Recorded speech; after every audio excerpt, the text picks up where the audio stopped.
Bienvenidos a esta aula abierta que ofrece EGACALI Tribuna Constitucional en primer lugar, para sus alumnos, y posteriormente queda el vídeo liberado para todos nuestros suscriptores y la comunidad jurídica en general.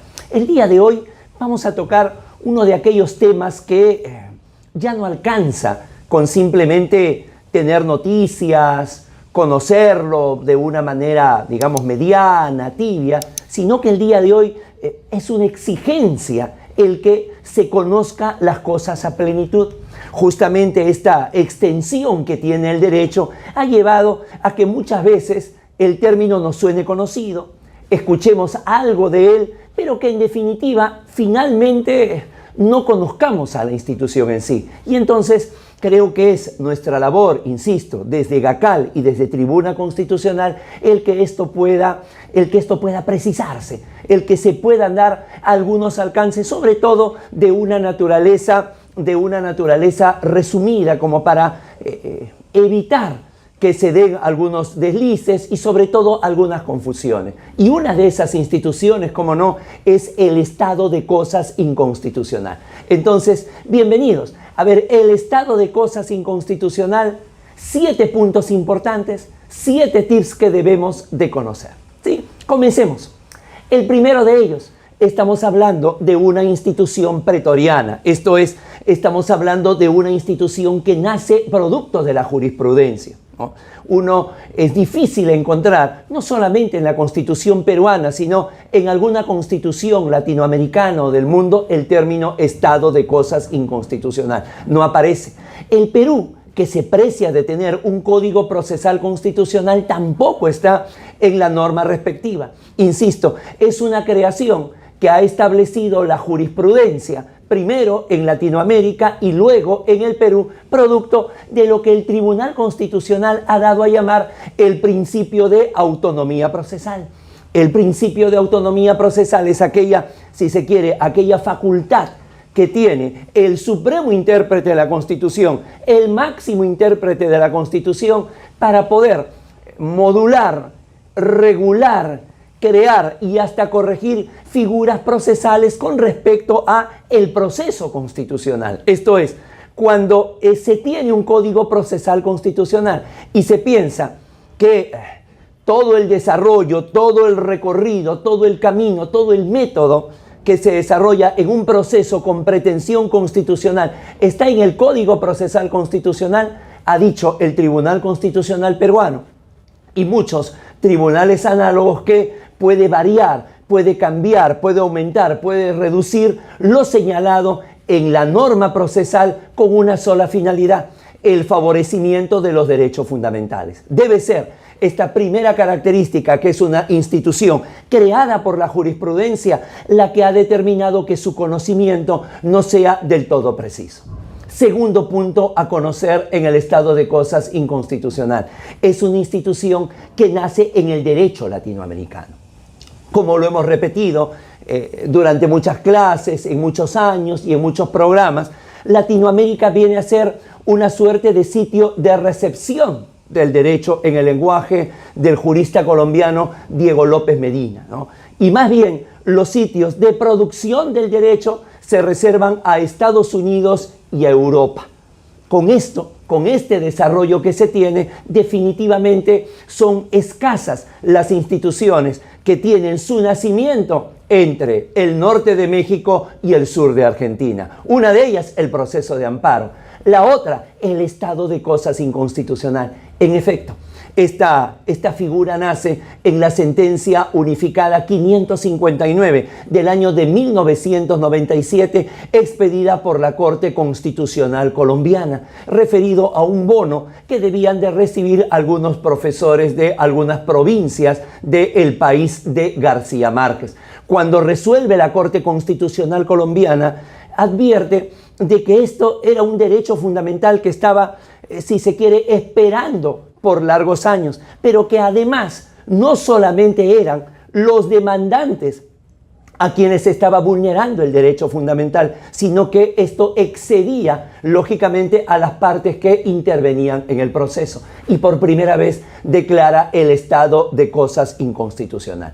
Esto que nace en Colombia, luego lo ha dado también la Corte Suprema de la Nación Argentina, ¿no? Con respecto a un habeas corpus, extendiéndolo para los internos, sobre todo por las condiciones carcelarias que produce el hacinamiento penitenciario. Justamente en este año 2020, la sentencia más importante de la jurisdicción de la libertad que tiene el Tribunal Constitucional peruano es una sentencia muy parecida, la 5436 del año 2014, el caso CCB contra el penal de varones de Pocoyay en Tacna, donde justamente se declara el estado de cosas inconstitucional por la situación, si se quiere, penosa, deplorable, infrahumana en que se encuentran la mayoría de penales en el Perú. Pero también ha sido el estado de cosas inconstitucional declarado por el Supremo Tribunal Federal de Brasilia, ¿no? En el gigante de Sudamérica, en el Brasil. De tal forma que, como vemos, no solamente es una institución que nace en Latinoamérica, sino que ya está siendo extendida en todo el subcontinente americano, y con lo cual estamos ante una institución, insisto, que puede haber tenido algunas figuras similares, parecidas en otras partes, pero que su Navidad, su nacimiento se da en tierras latinoamericanas. Tercer punto, en el Perú, el estado de cosas inconstitucional nace con la sentencia 2579 del año 2003, el caso de la magistrada Julia Eleysa Arellano Cerquén, un proceso de habeas data, ¿no? Un proceso de habeas data contra el entonces Consejo Nacional de la Magistratura. Julia Eleysa Arellano Cerquén se había sometido a una evaluación por parte del órgano que nombraba y ratificaba a jueces y fiscales, y al no tener un resultado positivo, pide la información.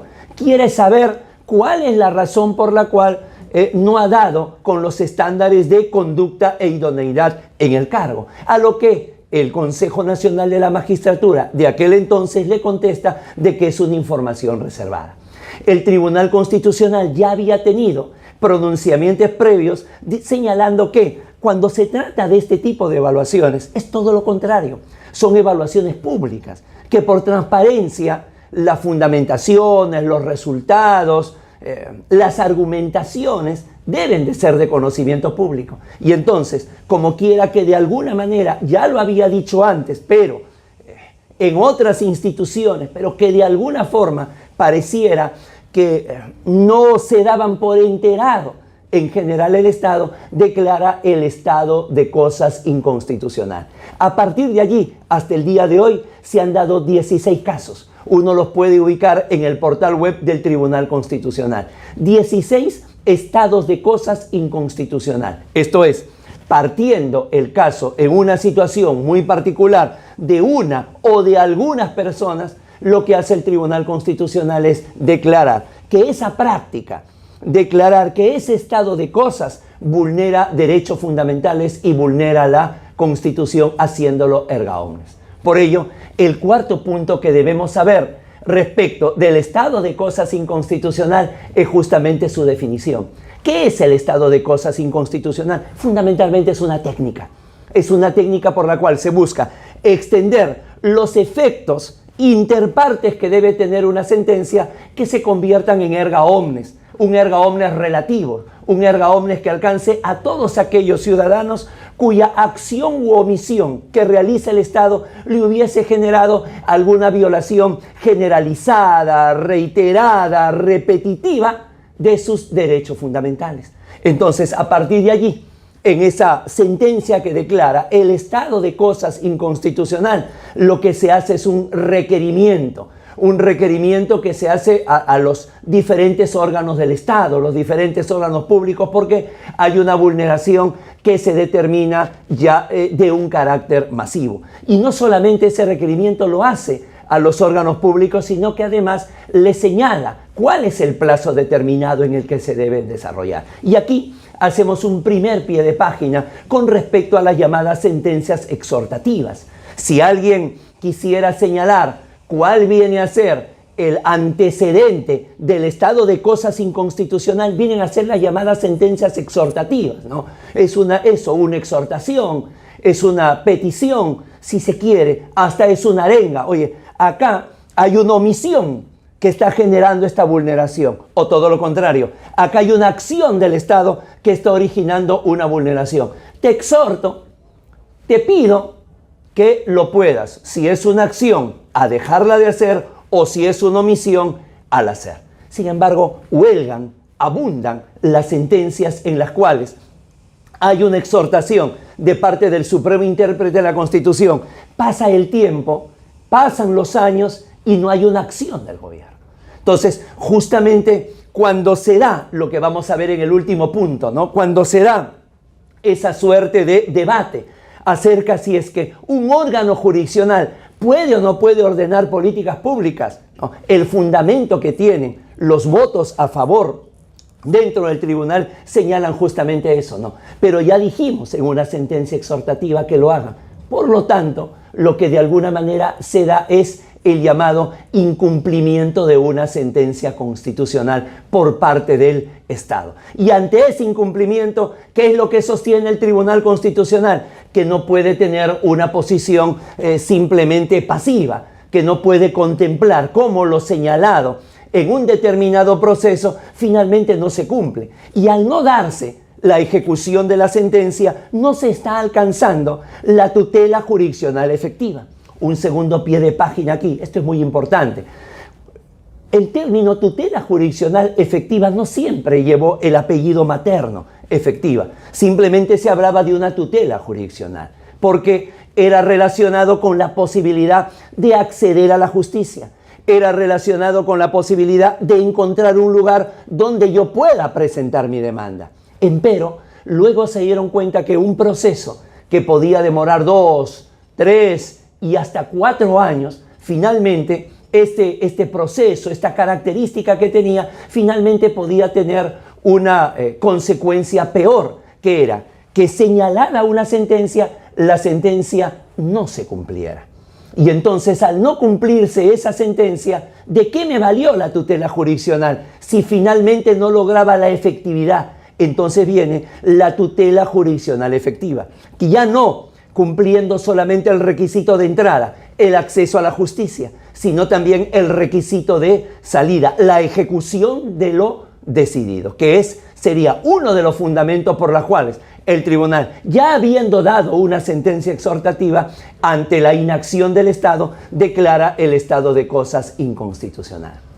Quinto punto, el estado de cosas inconstitucional está dentro de la denominada sentencia estructurada, ¿no? ¿Qué viene a ser una sentencia estructurada? Generalmente las clasificaciones de la sentencia dependen de las definiciones de la pretensión.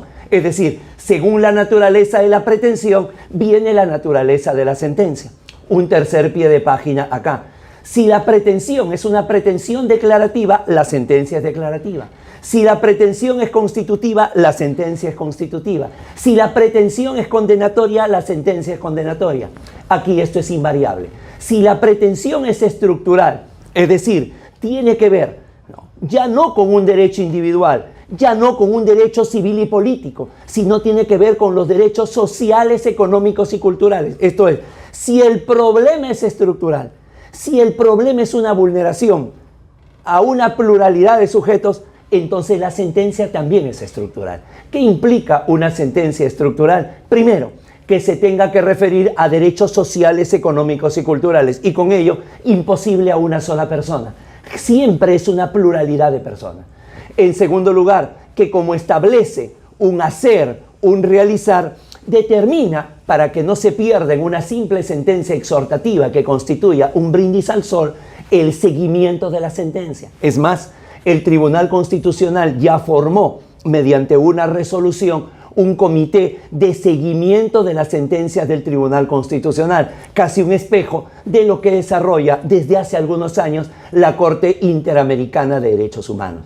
Pero además, si se quiere, la magia de la sentencia estructural es que determina la declaratoria de inconstitucionalidad, pero no de una norma, que es lo que estamos acostumbrados, ¿no? Que el Tribunal Constitucional declare que una norma es inconstitucional, no, sino declara la inconstitucionalidad de hechos, declara la inconstitucionalidad de un actuar o de una omisión por parte del Estado. Eso viene a ser lo distinto. Y por último, también una sentencia estructurada determina la posibilidad que si se inicia el cumplimiento, ¿verdad?, pero luego, con el paso del tiempo, se deja de cumplir, entonces aquellas personas que se sientan vulneradas ya no hay necesidad de que inicien un nuevo proceso. Simplemente invocan el artículo 60 del Código Procesal Constitucional, es decir, la represión de actos lesivos homogéneos. No hay necesidad de iniciar un nuevo proceso, sino se pide, oiga señor,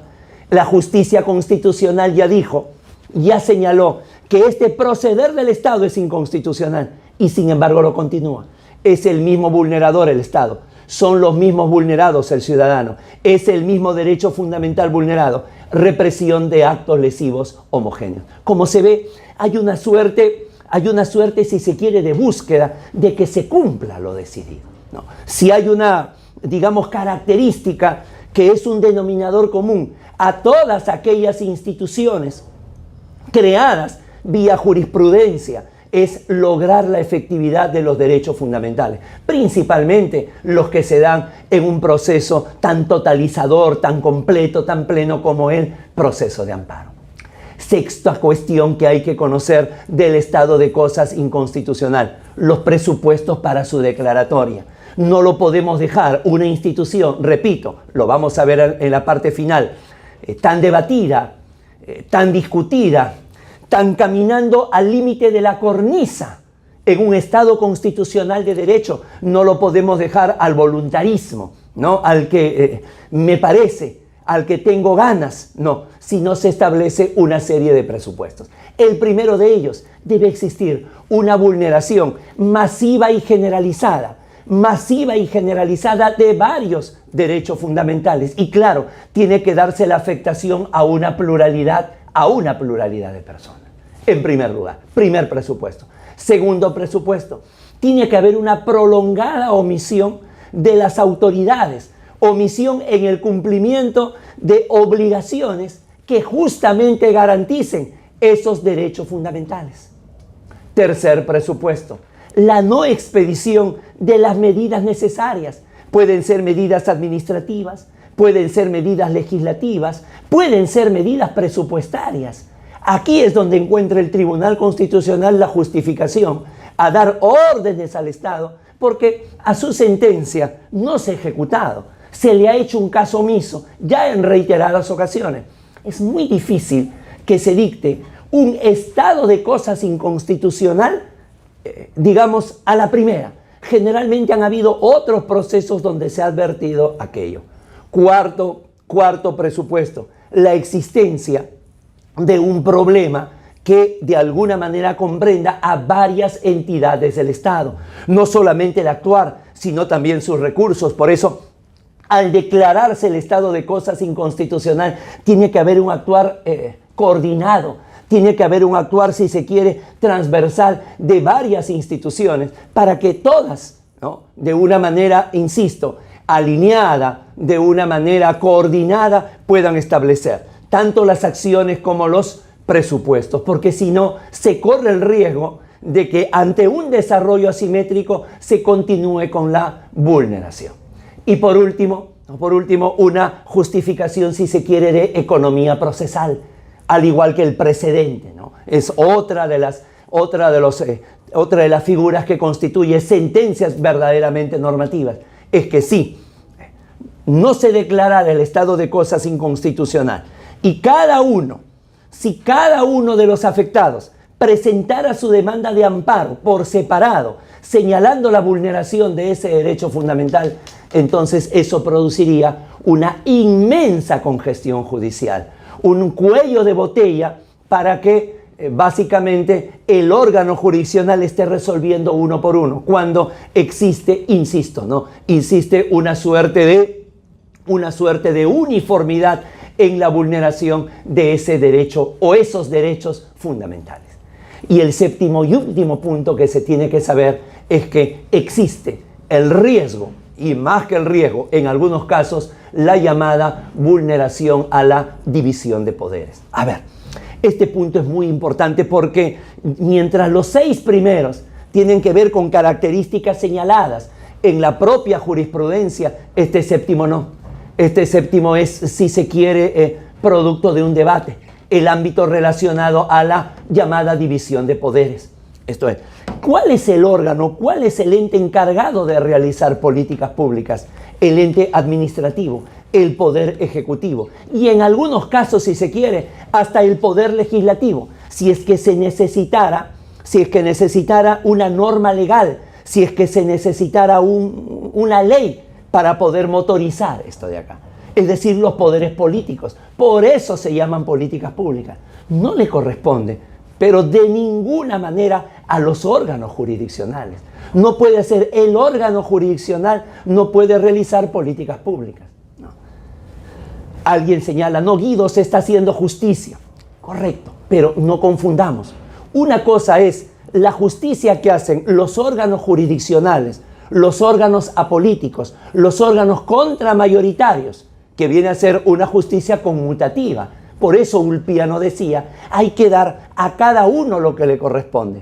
Y otra cosa muy distinta, otra cosa muy diferente es lo que señala la justicia distributiva, que es propia de los poderes políticos, que es propia de los poderes mayoritarios, que es propia del Ejecutivo y el Legislativo.